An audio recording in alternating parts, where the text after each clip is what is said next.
Well, good day, dear ones. Thank you for joining me on this midweek meditation. I have a bit of news for those of you who are members of Bay United Methodist Church.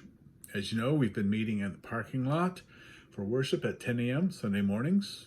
We've been transmitting the audio over a low wattage FM transmitter so that you can hear the service on your car radio. Some have brought lawn chairs properly distanced and listened to the service over a loudspeaker placed outside. We have also added a live stream option for those who want to worship from home. But now, at the end of summer and more inclement weather on the way, the Administrative Council has decided to open the sanctuary for worship beginning October 11th. October 11th. At that time, I'll be preaching from the pulpit, not from the landing outside the church. But we will still continue to transmit the service on FM if you want to stay in your car. We will continue to live stream if you want to stay at home. If you have a mobile device, you can even live stream from the parking lot. But for those who come inside, we will take every precaution. Masks will be required, distancing will be practiced, no singing inside the building, I'm afraid. We will dismiss from back to front at the end to maintain distancing, and we will ask you to print out your own bulletin just as you have been.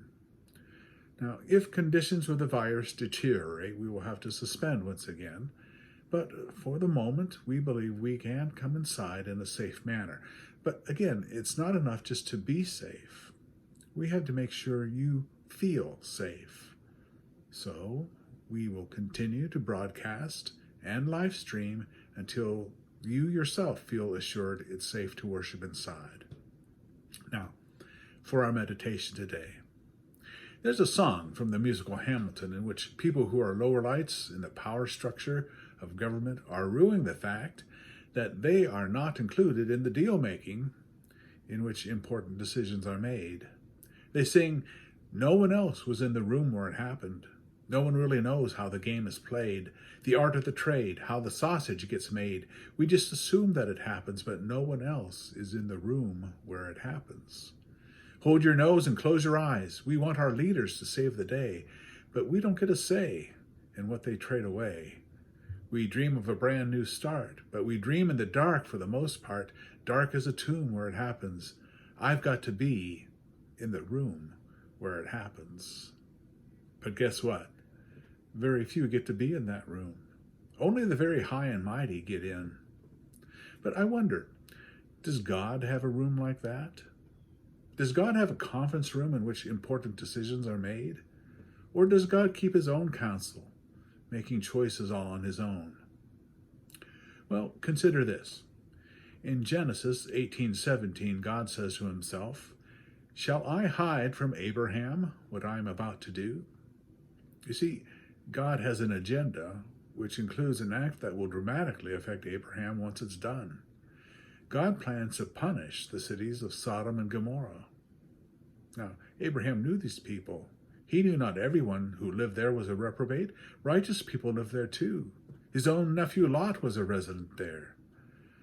So God invited Abraham into the room where it happens, and they discussed together the conditions upon which these cities might be saved. It's amazing to consider the implications of this. God is the master. He is the creator of the entire universe.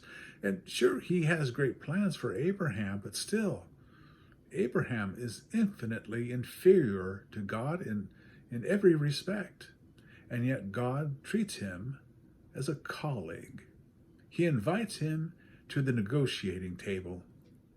Abraham is barely a speck in his presence, yet God ushers him into the room to deliberate.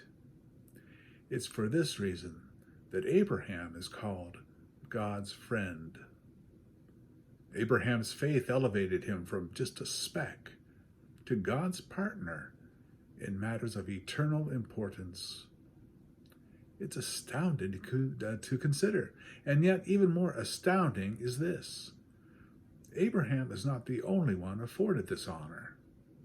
In John 15:15, Jesus told his disciples, "I no longer call you servants, because the servant does not know his master's business. Instead, I have called you friends, for everything that I learned from my Father, I have made known to you." Everything we need to know about God has been disclosed to us by Jesus himself. Intimate information about who God is, what he expects, how he longs to love us and to receive our love as well. God's plan for this world, his roadmap for its redemption, his admonition to prepare, all this has been revealed to us. The depth of God's compassion is on full display in the life and teaching of Jesus. And why? Jesus does not want us as servants blindly following for reasons we don't understand. He elevates us to the level of friends so that we understand not only what God wants, but why. But what does it mean to be a friend? A British publication once offered a prize for the best definition of a friend. Among the thousands of answers received were the following: one who multiplies joy, divides grief, and whose honesty is inviolable. Another one said, one who understands our silence. Another entry said, a volume of sympathy bound in cloth. One proffered definition read, a watch that beats true for all time and never runs down. But the winning definition was this: a friend is one who comes in when the whole world has gone out. It's a good definition, but it seems to me that friends are best defined not by words, but by actions. For instance, as you know, Jackie Robinson was the first African American to play Major League Baseball. Breaking baseball's color barrier, he faced jeering crowds in every stadium. While playing one day in his home stadium in Brooklyn, he committed an error, and the fans began to ridicule him. He stood at second base, humiliated, while the fans jeered. But then, shortstop Pee Wee Reese came over, stood next to him, put his arm around Jackie Robinson, and faced the crowd. The fans grew quiet. Robinson later said, that arm around his shoulder saved his career. Here's an artist's rendition of that moment. What do you think? Now, is that a friend or not? Do you have a friend like that? Jesus is a friend like that. But the more important question is, can you be a friend like that?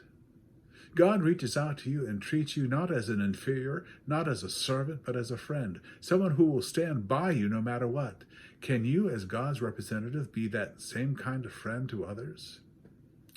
At the beginning of this pandemic, I urge you to take a look at your contact list or your address book, whatever.